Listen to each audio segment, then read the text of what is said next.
Урматтуу азаттыктын угармандары, урматтуу экендештер. Биз өтө кыйын абалда турабыз. Ар бирибиз үчүн абдан жоопкер абалда турабыз. Президент Жээнбеков өзгөчө абалды, ЧПны өз убагында киргизди. Ага негиз бар. Кандай негиз? Коронавирус биринчи 67 күндө 100 000 адамга жуккан. 100 000ден 200 000ге 11 күндө эле секирген. 200 000ден 300 000ге 4 күндө секирген. Эми күн сайын мындан ашып геометриялык прогрессия деп коет. Бул мына ушундай болуп жатат. Бүгүнгү 350 000 адам ооруса, анын 35 000 өлгөн. Бул орточо саны. Бул 3%. Кээ бир өлкөлөрдө 1%тен 10%ке чейин адамдар, ооруган адамдар өлүп жатат. Бул көппү азбы? Англиянын, Франциянын, Германиянын жетекчилери айтып отурат. 70% калк ооруп чыгат деп. Кыргызстандын 70% бул 400 000 адам. 4 миллион. 4 миллион адам. 10% 400 000. Эгер биз Италиядагыдай болуп оорусак, 400 000 адам бир жылга жетип жетпей эле жок болот.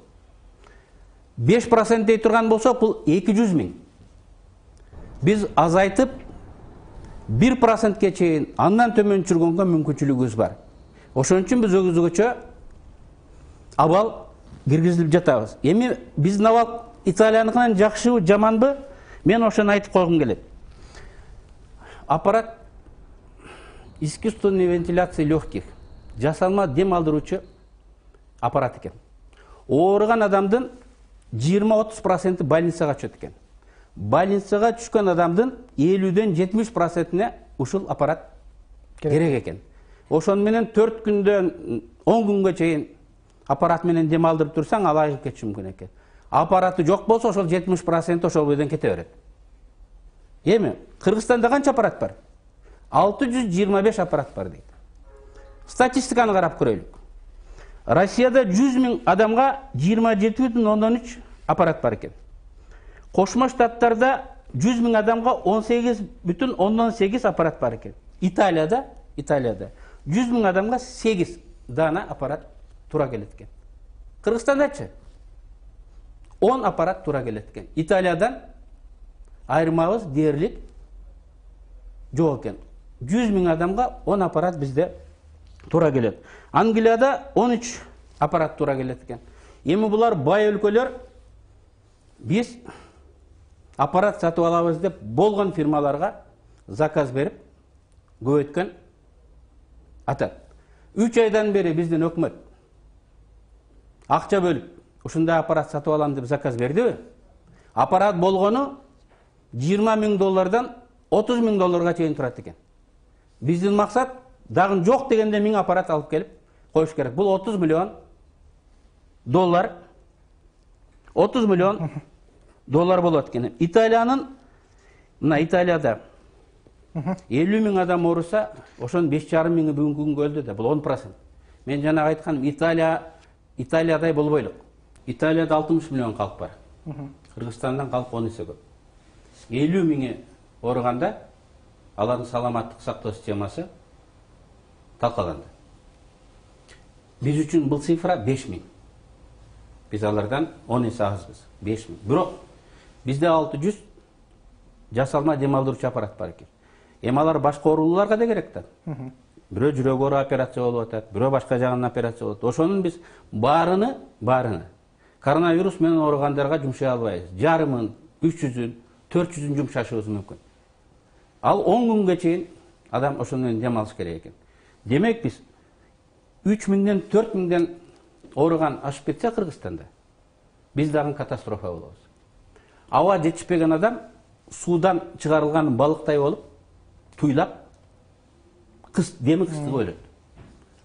Очередь болсо, кимисине аппарат бересин деген этикалык маселе жаралат. Жашына беребизби, байына беребизби, атактуусуна беребизби? Мына ушундай этикалык чоң маселе жаралат. Ошондуктан биз аппараттардын санын көбөйтүшүбүз керек. 30 миллион доллар бул көппү азбы? Мына Акылбек мырза мени тууралап коет. Сомдун курсун кармайбыз деп Улуттук банк март айынын 2 жумасында 100 миллион доллардан ашык чачты. Чачардан мурун ойлонуш керек эле да, бул процесс каяктан келип атат? Мен токтото аламбы? Bir күнгө токтотду, 2 күнгө токтотду. Ал 100 миллион акча жок болду да. Андай акча Улуттук банкта 1-2 миллиардтай акча жатат. Ал акчанын бүгүн кереги тийбесе, кереги ташка тийсин деп коет. Өкмөт керек болсо 100 миллионду карыз алып. Ошондой аппараттарды алып келиш керек эле. Бүгүн да болсо кеч эмес.